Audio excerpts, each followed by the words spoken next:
زیاتر جوانی سروشتی ئەو ناوچەیە بۆ ئەو سەدان هەزار گەشتیارە دەردەخات کە ساڵانە سەردانی دەکەن.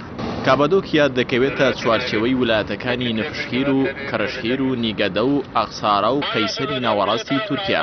سروشتە جوانەکەی و ڕووە مێژوویەکەی زیاتر سەرنجڕاکێشی کردووە. کوان و جنۆکەکان و مێزی شەیتانەکان بەناوبانگترین هێمای ئەم ناوچێن.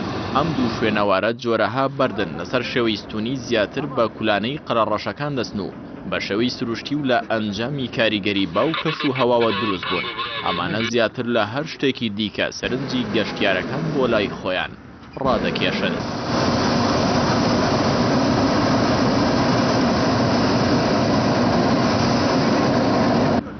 لە کەبادۆکیا خان و کەنیسەی گەل و نەتەوەکانی پێشووتری مرۆڤاتی هەن کە لەسەر بەرد هەڵیان کۆڵیون.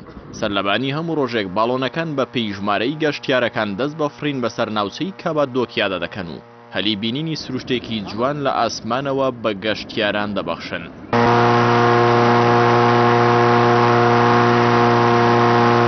150 بەکارخەری باڵۆن لە ناوچەی گەشتیاری کەبادۆکیا هەن. لەو ژمارەیە 7یان لە ڕەگەزی مێینەن. ئەم باڵۆنانە ساڵانێکە گەشت بە 250 هەزار گەشتیاری نێوخۆی و بیانی بەسەر ناوچەکەدا دەکەن و کەشوهەوای ناوچەکەش بۆ فرینی ئەو باڵۆنانە تەواو لەبارە. Bugüne kadar hiç kötü bir tepki almadım. Aksine tam tersi çok güzel tepkiler aldım. Hatta birkaç gün önce مێڵتم ئۆزمی تەمەەن 26 ساڵ یەکێکە لەو ئافرەتانەی سەرپەرشتی فرینی یەکێک لە باڵۆنەکان دەکات و لە 2 ساڵ لەمەوبەرەوە خەریکی ئەم کارێ و خۆشی هەر خەڵکی ئەم ناوچەیە.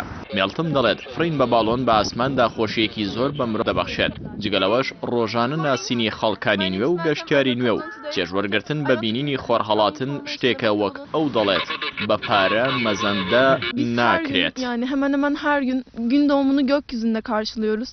Yani bu paha biçilemez bir şey bence.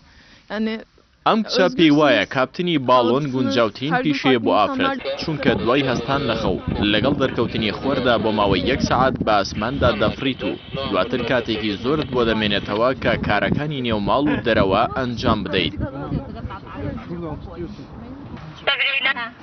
dinliyorum Hilal.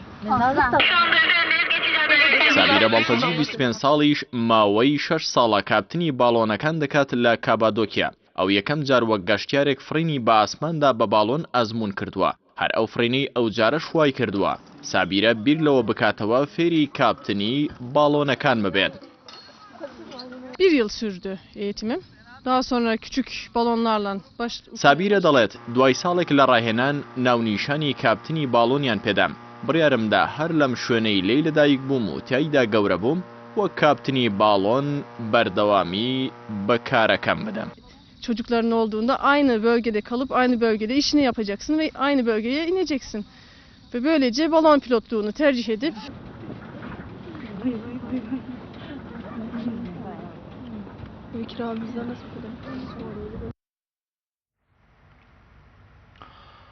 لێکۆڵینەوەکی نوێ منداڵە یەکەمینەکانی خێزان بە زیرەکتر